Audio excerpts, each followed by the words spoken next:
अस्सलाम वालेकुम dear students. आज हम करेंगे यूनिट नंबर 4 एक्सरसाइज नंबर 4.8 का क्वेश्चन नंबर 1। फर्स्ट क्वेश्चन में आपसे कह रहे हैं in the map of an industry. एक इंडस्ट्री का मैप है। Expression of area of a rectangular veranda is given by. एक रेक्टेंगुलर वरांडा है, उसका एक्सप्रेशन दिया हुआ है। आपने देखा होगा अक्सर औकात जो घर बने होते हैं, सपोज़ कि ये कोई घर है और ये आपके पास सपोज़ यहाँ पे कोई रूम्स हैं और यहाँ पे बाज़ औक़ात जो है अक्सर घरों में यहाँ पे वरांडा बना होता है। ठीक है, तो इसी तरह से उस वरांडा की बात कर रहे हैं कि एक रेक्टेंगुलर वरांडा है और उसका एरिया दिया गया है, यानी area of a rectangular veranda, area of a rectangular veranda. और ये आपको कितना दिया गया है, एरिया आपके सामने गिवन है x² - 2x - 3 मीटर स्क्वायर। ठीक है, अब देखिए एरिया ऑफ रेक्टेंगल का फॉर्मूला होता है जी लेंथ मल्टीप्लाई बाय विड्थ। ठीक है, और लेंथ और विड्थ किसके इक्वल है, x² - 2x - 3 मीटर स्क्वायर। हम इसको फैक्टराइज करेंगे। इसको फैक्टराइज कैसे करेंगे मैंने आपको सिखाया हुआ है कि फर्स्ट वैल्यू में कोई चेंज नहीं आता, लास्ट वैल्यू में भी कोई चेंज नहीं आता, और ये जो साइन है ये भी आप यहाँ लगा देते हो। ठीक है, और मीटर स्क्वायर में भी कोई चेंज नहीं आएगा। अब देखें x² का कोफिशिएंट क्या है, 1 है।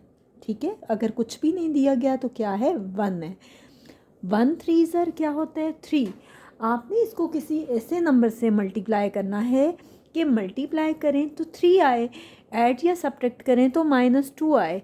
तो देखें 3 1 ज़र 3, 3 में से 1 माइनस करें तो आपके पास 2x आता है। आप देखें कि यहाँ पे इस 3 के साथ तो हमें हर सूरत नेगेटिव साइन लगाना है क्योंकि यहाँ पे साइन ये वाला है, लेकिन हम यहाँ कौन सा साइन लगाएंगे, प्लस।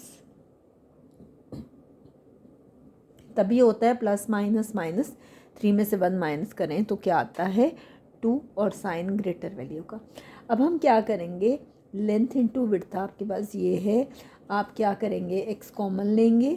हमेशा स्मॉलेस्ट पावर कॉमन ली जाती है, तो हम इसमें से x कॉमन लेंगे और अंदर क्या बचेगा, x और x² होता है, और यहाँ पे क्या हो जाएगा, -3, क्योंकि हम x कॉमन ले चुके हैं, प्लस यहाँ पे क्या आएगा, 1 कॉमन है, अंदर क्या आएगा, x - 3, और ये आ गया मीटर स्क्वायर।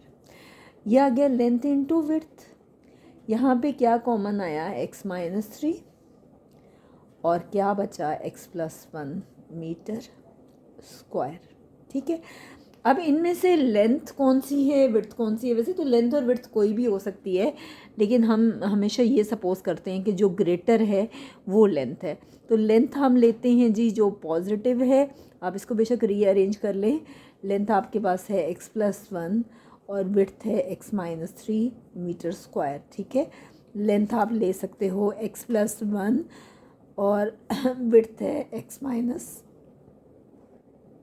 विड्थ है आपके पास x - 3। अब मीटर स्क्वायर है तो 1 मीटर आप इसके साथ लिखोगे और 1 मीटर इसके साथ। ठीक है, तो ये हमारे पास फाइनली इसकी डायमेंशंस आ गई। उन्होंने यही कहा था ना ये पार्ट में, expressions for both dimensions of veranda. Dimensions आपके पास डिपेंड करता है कि आपके पास 2D शेप है, कोई स्क्वायर है, कोई रेक्टेंगल है, तो आपके पास जो है 2 डायमेंशंस होती हैं, यानी x एक्सिस और y एक्सिस होता है, यानी x और y की वैल्यू लेते हैं, यानी लेंथ और विड्थ लेते हैं। ठीक है, अगर 3 डायमेंशंस की बात करें तो उसमें हाइट भी आ जाती है। ठीक है, बहरहाल ए पार्ट में हमारे पास सिर्फ इतना ही है। अब हम करते हैं जी इसका बी पार्ट। नेक्स्ट है आपके पास B part, expression for perimeter of veranda. अब पेरीमीटर होता है कि कोई भी रेक्टेंगल है या स्क्वायर है जो भी आपको दिया जाता है, उसकी बाउंड्री को कहते हैं पेरीमीटर। ठीक है, तो पेरीमीटर ऑफ वरांडा कह रहे हैं, और वरांडा जो है वो आपको रेक्टेंगुलर शेप में दे रहे हैं, तो पेरीमीटर ऑफ रेक्टेंगुलर वरांडा क्या होगा, आप अगर नोटिस करें तो आपके पास जो रेक्टेंगल होता है उसमें जो आपके पास लॉन्गर साइड होती है वो होती है लेंथ, यानी 2 लेंथ्स होती हैं और 2 ही विड्थ्स होती हैं। तो इसका जो फॉर्मूला होता है वो क्या होता है, 2 into length plus width. Perimeter होते हैं उसकी बाउंड्री, और बाउंड्री इसकी ये वाली है और इसमें 2 लेंथ्स हैं और 2 ही विड्थ्स हैं, तो क्या हो जाएगा 2 इंटू लेंथ प्लस विड्थ। तो क्या होगा, पेरीमीटर इक्वल टू, यहाँ पे हम लेंथ की वैल्यू पुट करेंगे। लेंथ है हमारे पास x+1 और विड्थ है हमारे पास x-3।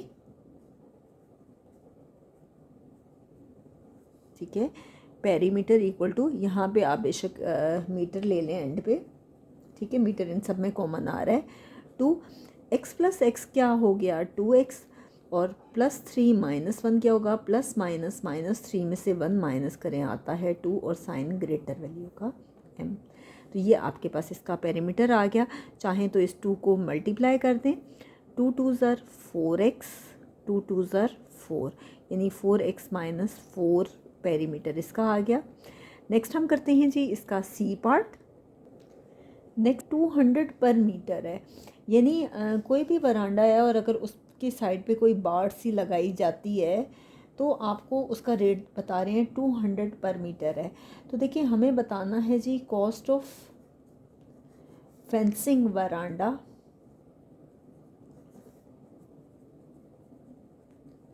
Eight the rate of 200 per metre.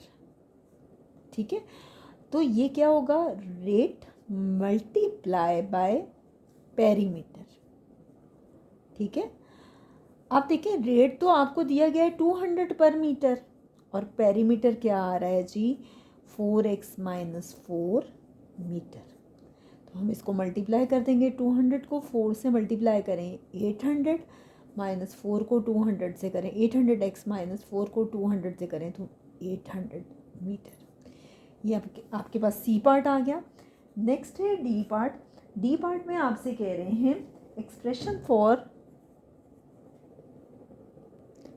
Next है आपके पास expression for cost of carpeting veranda floor at the rate of ₹250 per metre square. उस वरांडा में जो भी कारपेट बिछाया जा रहा है उसका एक्सप्रेशन आपने लिखना है, जबकि वो रेट दे रहे हैं 250 पर मीटर स्क्वायर। तो क्या होगा इसका, cost of carpeting veranda floor at the rate of 250 per metre square, ये इक्वल होता है जी रेट मल्टीप्लाई बाय एरिया के। रेट आपको दिया गया है जी 250 पर मीटर स्क्वायर और एरिया दिया गया है x² - 2x - 3 मीटर स्क्वायर। ठीक है, मीटर स्क्वायर तो लिखने की ज़रूरत नहीं है, उसकी वजह ये है कि कॉस्ट जो है वो हमेशा रुपीस में होती है। ठीक है, जो भी आपके पास प्राइस है वो रुपीस में है। यहाँ पे भी आपने इसको रुपीस में ही लिखना है, कॉस्ट है तो फिर बेशक आपको ये मीटर लिखने की ज़रूरत नहीं है। ठीक है, अब देखिए रुपीस 250 को मल्टीप्लाई करेंगे x² से, 250 x² आ गया। फिर 250 को 2 से मल्टीप्लाई करेंगे, ये आता है जी 500x, और फिर 250 को 3 से मल्टीप्लाई करेंगे तो ये आपके पास आता है जी 750। तो फाइनली ये आपके पास इसकी प्राइस आ गई, इसकी कॉस्ट आ गई। अब ये अलग बात है कि x की वैल्यू उन्होंने दी नहीं है, अगर x की वैल्यू आपको दी जाती तो ये हमारे पास एग्जैक्ट अमाउंट आ जाती। तो यहाँ पे हमारा क्वेश्चन नंबर 1 कंप्लीट हो गया है। इंशाल्लाह नेक्स्ट वीडियो में हम इसी एक्सरसाइज का क्वेश्चन नंबर 2 करेंगे।